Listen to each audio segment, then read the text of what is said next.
Hi everyone, welcome to Housing Over Headlines, a channel where we look beyond the headlines and into local issues that directly impact access to housing. I'm Victoria. Thanks for being here. This is going to be the first video in a series that takes a closer look at the City of Escondido, California, and how it managed years of unspent federal housing funds through HUD's HOME program, funds specifically intended to expand access to affordable housing.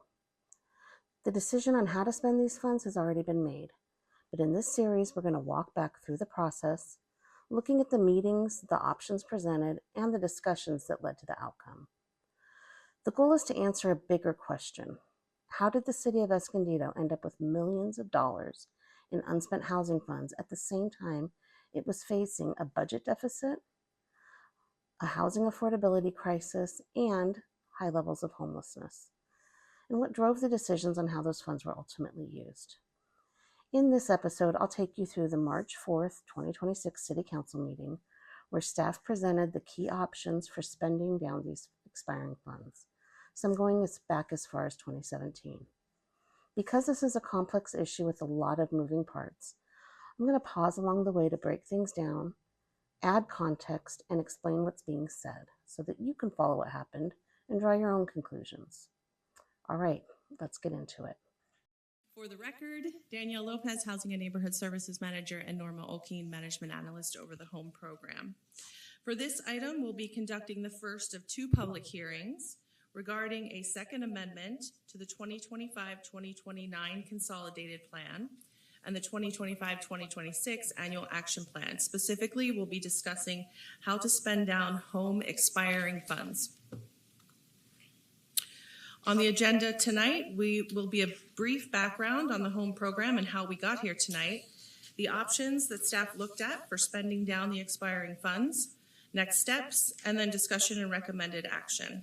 As I did last time, I will have a bulleted slide at the end of the presentation to help guide our discussion before council provides direction. So just really quickly, I wanted to just give a bit of background on this. So the City Council was most recently, what we know of, most recently made aware of the expiring funds back in September of 2025, between September and October. It was brought to a meeting of the City Council by staff, so officially they were notified on October 15th of 2025. But the city likely knew earlier about these funds because HUD usually will notify the jurisdiction when funds are set to expire. So they would have notified them prior to the September 30th deadline last year when the first set of these funds started expiring, which would have been funds for the 2017 grant year. Just giving you a little bit of background, it's going to come up again in the presentation, but I just wanted to highlight that. Some additional context is that once we had the notification in the City Council meeting in October, during November and December and into January, there was public comments addressed to City Council and staff stating that the public was interested in seeing these expiring funds specifically spent on helping people that are renters, at risk of being homeless, or homeless people that are trying to transition into permanent housing from shelters, which the home funds are actually a really good candidate for using towards that kind of. There's a program, we'll get to that as well, but just giving you that little bit of background as we move forward on this.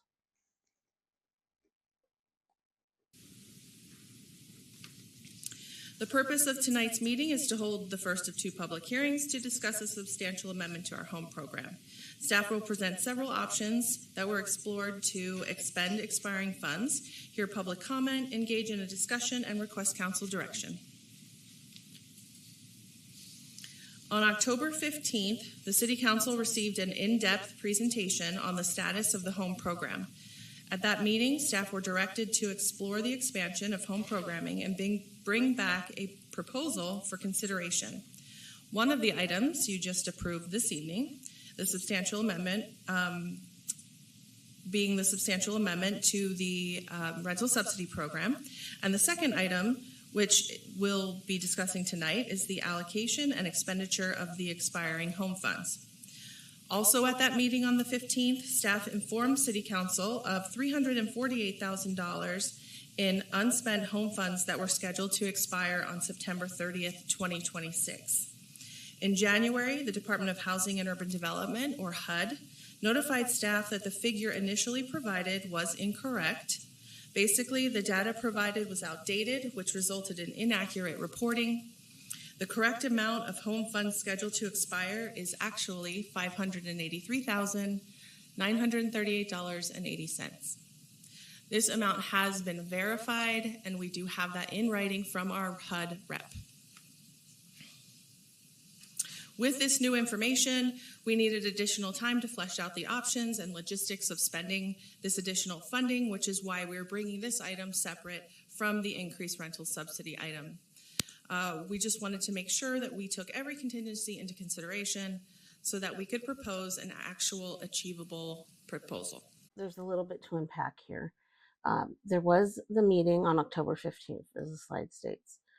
Between then and January 28th, there were no public meetings, no presentations to City Council on what to do, or any discussions, public or otherwise. Well, maybe there were private ones, but there was no public discussions on what could be done with these funds until the City Council presentation on January 28th. We'll get to that in another video, but at that meeting, they talked about having a public comment period starting in February. But apparently there was a change in, so the change that they're talking about here, you have the originally reported amount of $348,000. That was funds that expired from the 2017 grant. And what happened was they combined that. They gave, basically the city was given an extension, is my understanding. They were given an extension to spend those funds.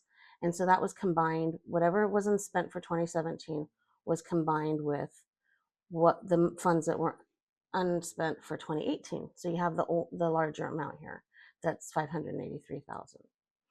Regardless, if it was the smaller amount or the larger amount, had they started spending these funds at the end of 2025 or in January, there wasn't enough time, I believe, to get these funds spent.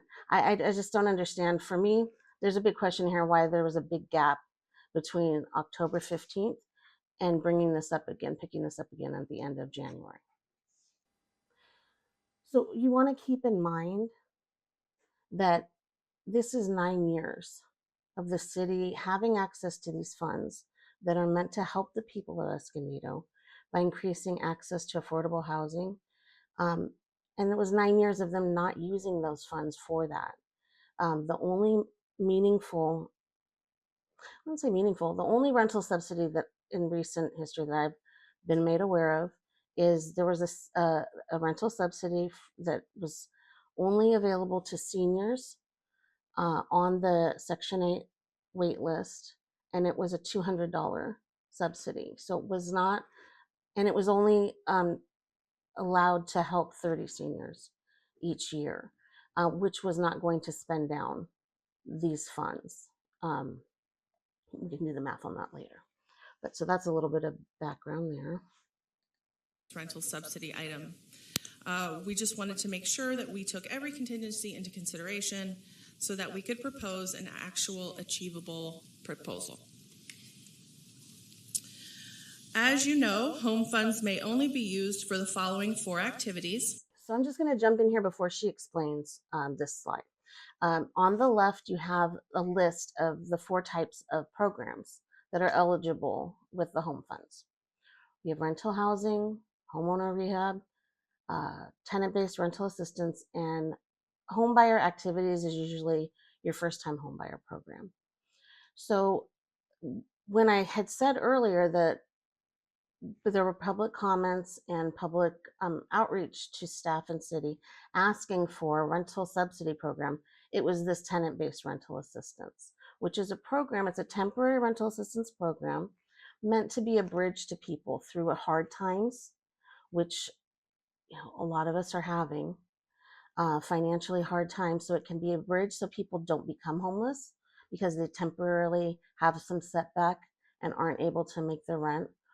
Or it can also be a bridge for people that are experiencing homelessness, have teamed up with usually a service provider, like somebody who's doing outreach, and usually a charitable organization. And they have shelter beds that they try and transition people into permanent housing. So these tenant-based rental assistance if they're used, if the dollars are used in that type of program, then it can be used for security deposits. It can help bring them current. It can also help set somebody who's in a transitional shelter bed transition to permanent housing. It can only pay for the permanent housing, but it can pay for, the security deposits. It can pay for um, rents as long as it's during time periods that are under contract and on the lease. So that's what the residents of Escondido that have made public comments have been asking for. On this right side, you have the the priorities that were established by City Council at a meeting on February 18th. So that's what she's going to go through. These are the priorities that they agreed to at that meeting for using these home funds. I'm pointing this out just to reinforce that we were very limited as far as the options that we could look at to spend these home dollars. Also on the slide, we have the reaffirmed consolidated plan priorities. You can see the proposed amendment is in line with the first priority to support and develop the preservation of affordable rental and home ownership units. As a reminder, home funds must be spent within 9 years of being awarded. Any funds that are not spent in that time frame can be recaptured by HUD. That spending deadline is September 30th of every year. This is just a small section of the report that I had provided back, I believe, at the October meeting. So just to remind you, so for example, any unspent funds from 2019 will expire on 9/30 of 2027, anything from 2020, 9/30, 2028, and so on. We do have an immediate need to spend down the $583,000 shown for 2018, as that will expire this September 2026. But I want to make sure that it's clear that we will be up against this deadline every year to spend down that money. So it would be beneficial to us to spend down more than the 2018 balance at this time. Okay, so I just have a couple comments on this. This slide displays the unspent funds.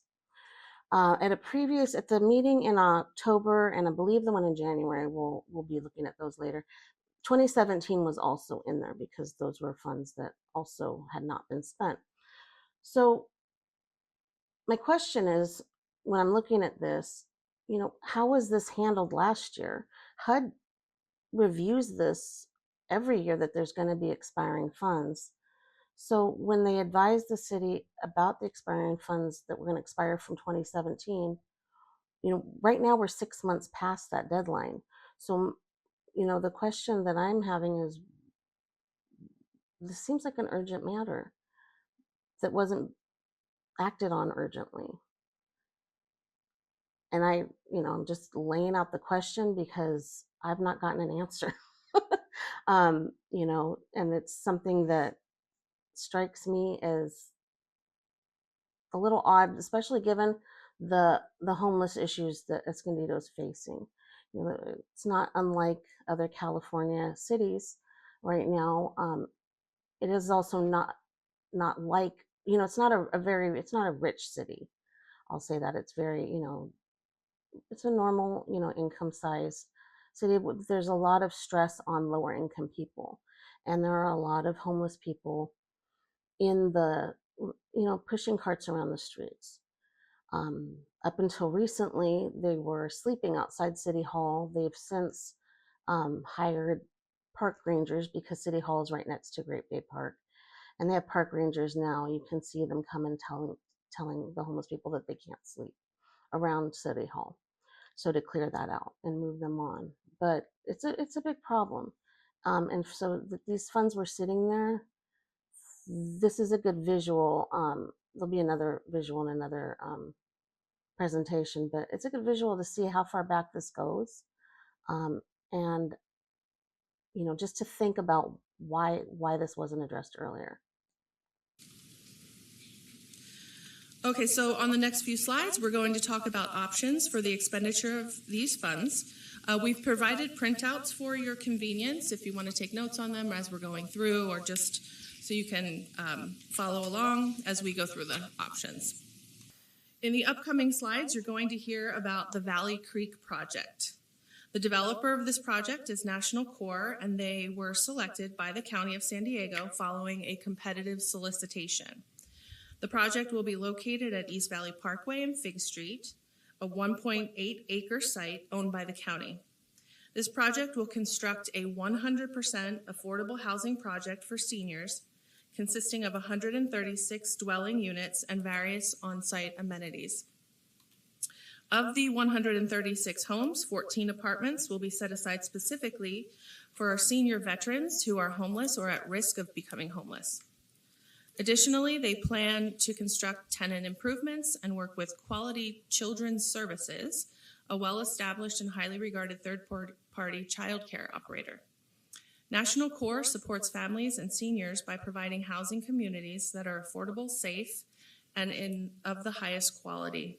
They enhance neighborhood stability through long-term management and maintenance, as well as providing industry-leading services such as senior wellness, preschool and after-school programs, support for mental, physical, and behavioral health, employment development, family financial training, and social connectedness. A key example of their work is Valley Senior Village here in Escondido. We do have the developer here this evening if you have any specific questions once we've concluded our presentation. So really quick, I just want to say, I love this project. This is exactly what we need in Escondido. It does only serve seniors. That's fine. Seniors are a vulnerable population. They need housing.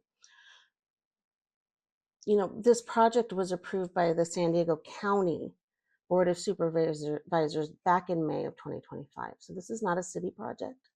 It's a project that is part of a county program. So the San Diego County is looking at property that they own, that they can use to put affordable housing on so that they can be in compliance with the state's housing element, which is really out of compliance. And that's a whole nother discussion, another piece of the puzzle there. So again, it's a very worthwhile project, but that's not really our focus. While we're looking at this presentation, and as we listen to it, our focus should be, or is going to be, thinking about, are these funds necessary for this project to go forward? So we're going to think about that. Okay, so option one is to award National Corps funding in the amount of $3 million for the Valley Creek project.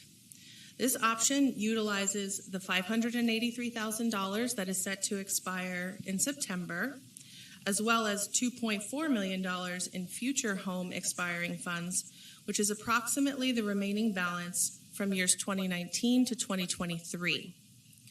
This option piggybacks on the county's competitive process, saving the city a significant amount of time, allowing for the timely expenditure of the expiring funds. It will serve seniors at 30 to 60% AMI, which is one of the hardest groups to house.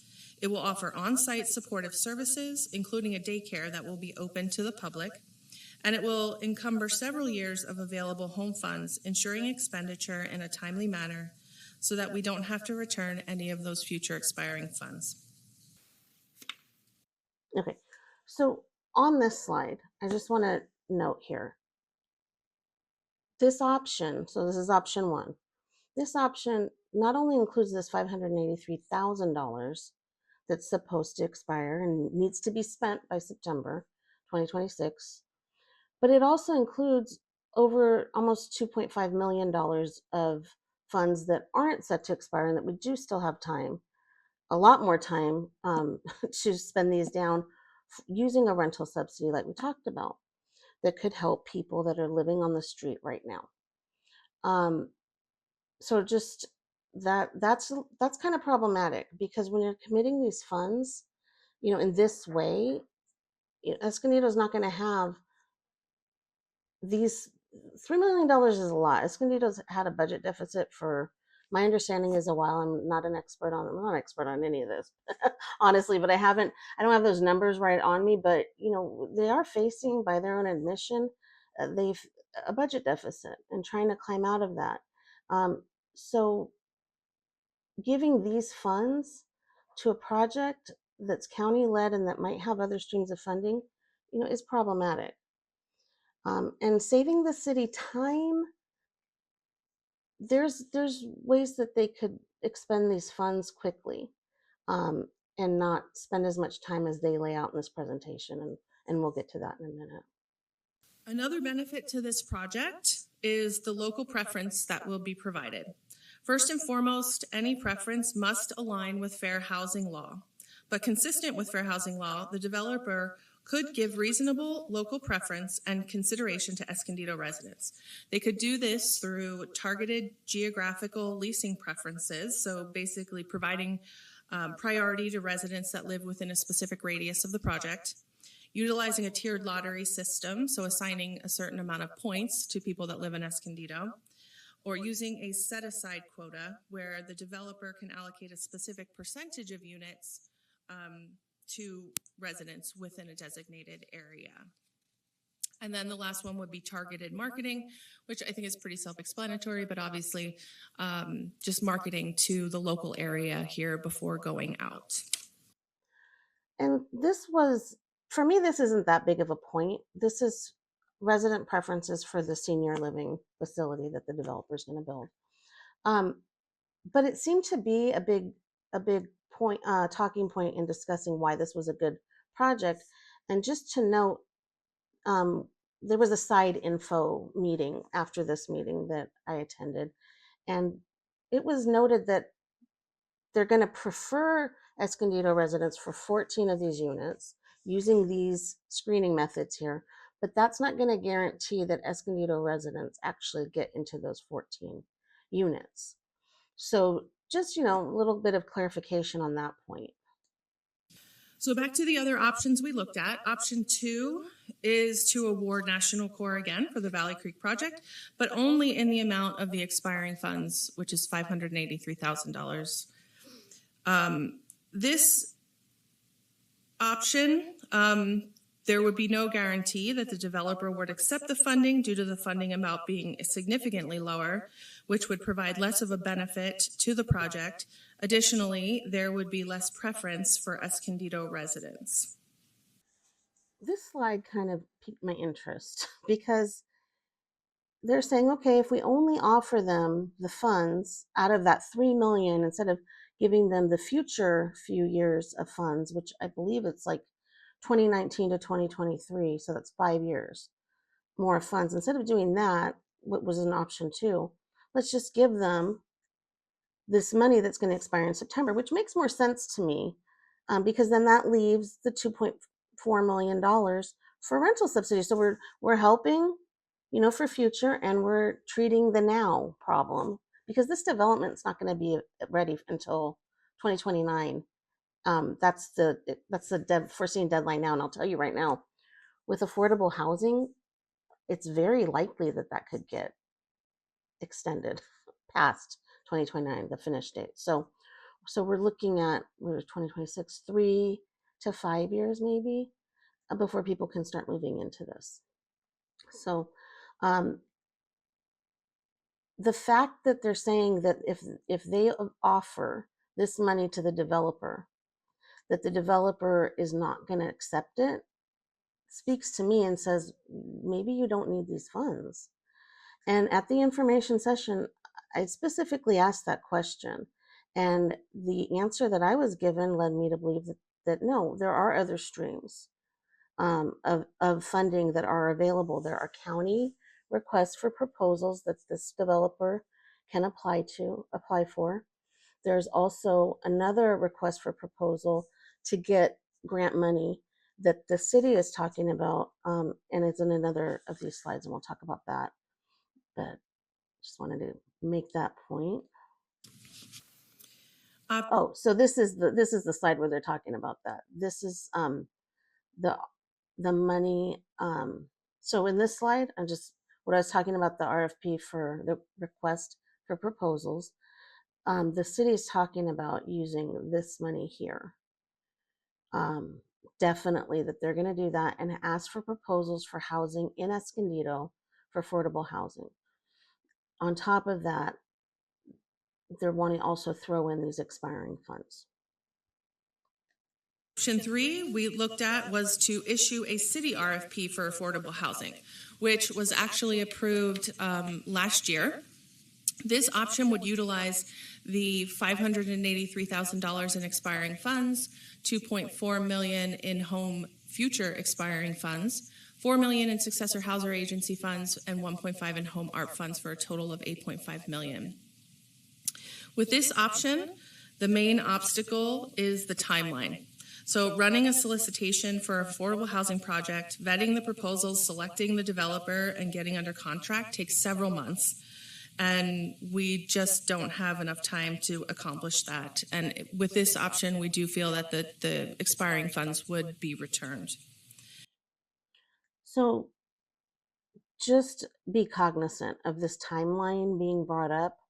We're now in option 3. So this timeline was brought up on option 2, and it was brought up in option 3.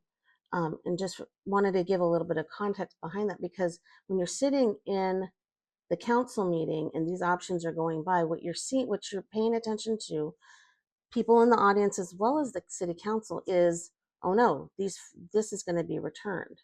And that's all that's being presented. It's not in detail of what the options were. So just keep that in mind. With that said, a version of this will still be moving forward. The successor housing agency funding and the home art funds will still need to be spent on an affordable housing project. So at a minimum, there will still be a $5.5 million available RFP coming in the future for another affordable housing development. And that is what the developer said that he would apply for if he was not to get these $3 million. So, and then also that the county has a $6 million grant that they can also apply for there. Option 4 is a supplemental rental subsidy program that would utilize the $583,000 in expiring funds. This option could potentially serve an additional 292 households in addition to the 80, or whatever that number will be now, served in the existing program. Okay, so I want to just step in there because the existing program, I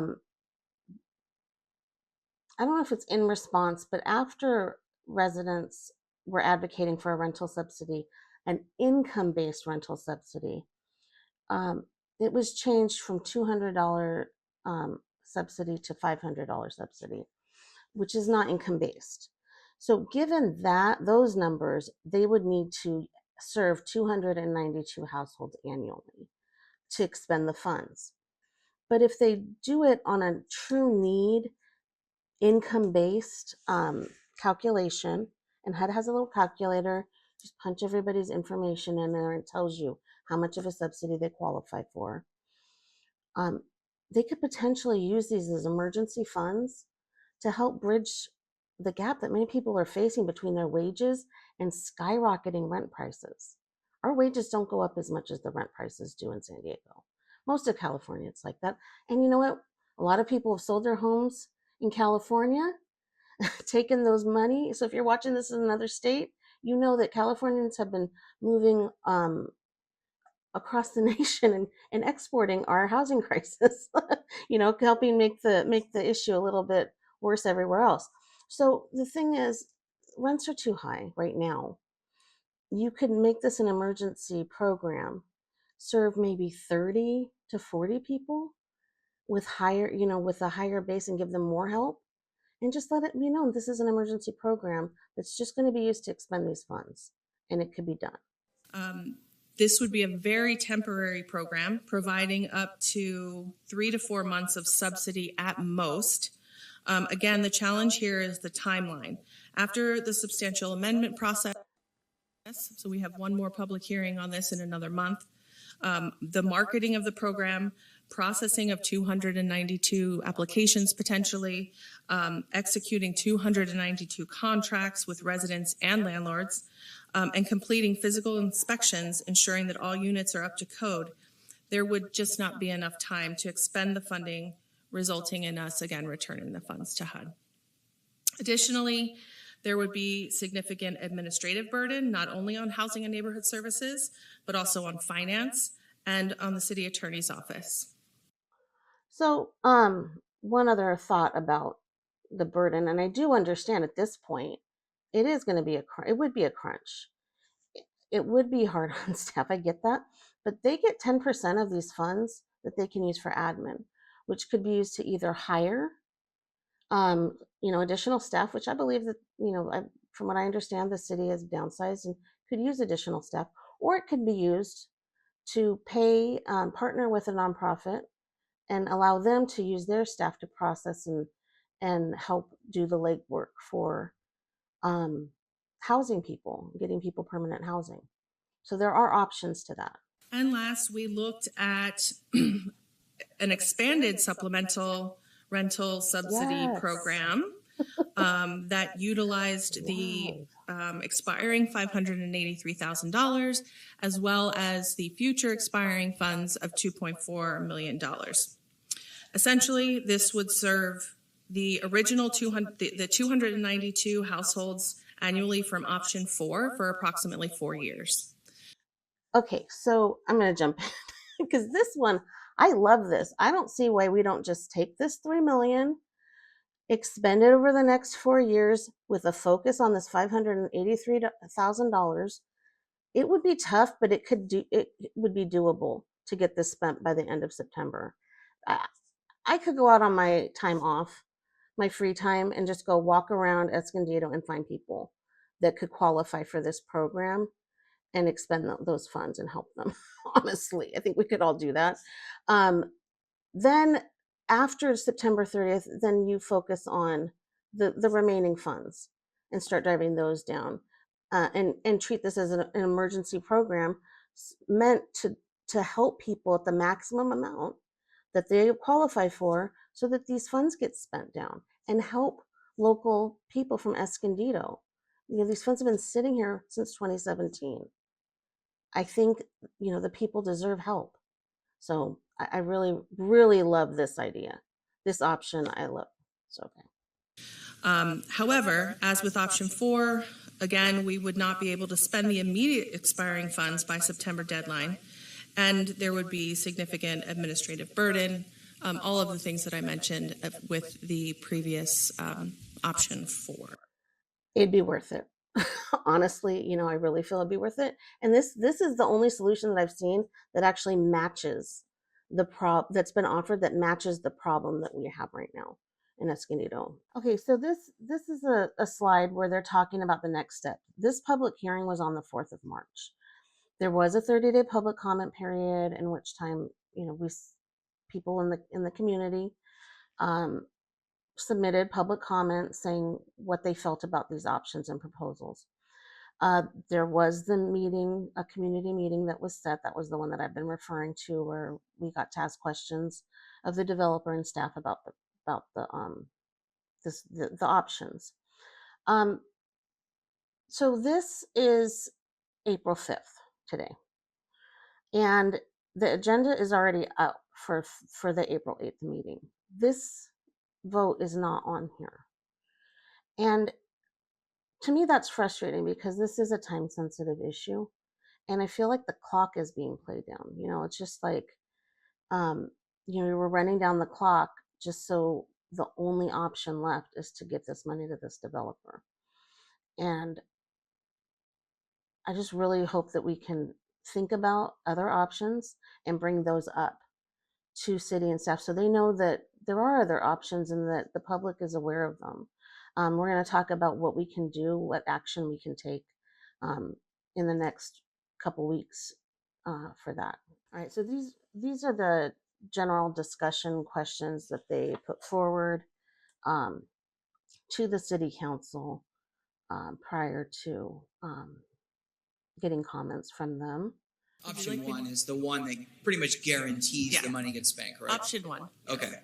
And then, I'll close that public hearing. Yeah, I know, I forget. Oh, no. Not that time. I'll keep my comments quick. I would love to do a RFP on our own. However, you've been pretty clear about we might lose the funding, and if time isn't on our side, it makes the most sense to go with option one. But that's just my vote. I'll open it up to my colleagues. So I just want to pause there, just to explain what was mentioned. So an RFP is the request for proposals from developers to do a project that the city takes care of. Instead of it being county led, it would be from the city. So the city gets to decide what's happening with that. There is a problem that hasn't really been brought up that we're going to also touch on in further discussion, which is that the city has a problem with funding these kind of projects because of their opposition to housing first. There is a homelessness policy that's on the website that, and I've saved a copy in case it mysteriously disappears, but it states clearly that they are not for housing first, which is a California state law that says that if cities are not in compliance with housing first or do not support housing first, whatever, they miss out on grant funds from the state. So that cuts off Escondido and its ability to fund housing developments, affordable housing developments, because they're cut themselves right out of state funds. That being said, I still am noting in this discussion the lack of discussion around other options, just kind of taking for as its word that the timeline is already up on this and that it's not possible. There's very limited discussion, which is kind of, the silence is deafening for me. The lack of discussion on this. So let's just listen. Are you motioning for option one, you said? I did not make a motion. Okay. I agree with option one. I think it covers all the bases. Also, we are looking at, I was thinking of the silver wave that's coming, how our aging population is just living longer and they're low income. And then also I like the fact that, and I remember meeting with the gentleman of this project, I like the fact that they are really focusing on getting homeless seniors off the street and homeless veterans that served our country. We really need to serve them for their sacrifice as well. So I just think that this covers all the bases that we need here long term, instead of just, although it would serve a purpose in helping people with their rent, I think something long term is going to have a longer impact. So I'm for option one as well. So I'm going to stop there. I do appreciate that this council member is for this project and for this affordable housing project. I think there's a couple points that of misunderstanding here. These affordable housing units are still also going to depend on rental subsidies long term, because these people are not set up, especially as you get older. Your income stream is not increasing, it's decreasing. And so long term, these units are going to require rental subsidies. So if we're just giving up the ones we have, how are we going to fund these people and all the younger families and people that are living on the streets that aren't seniors that also need help for whatever reason? And also, what if we can have both? What if we can have this county-led project that gets funding from other sources that have already been agreed that they exist? There's other forms of funding sourcing for this project, and also help people in the short term who we're walking past while we're going to our cars out of these meetings. I think that might be possible and something to look into.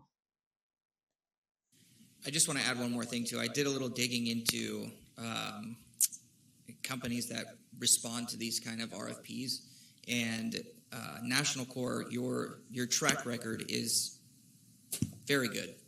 So again, I think that would be the best option.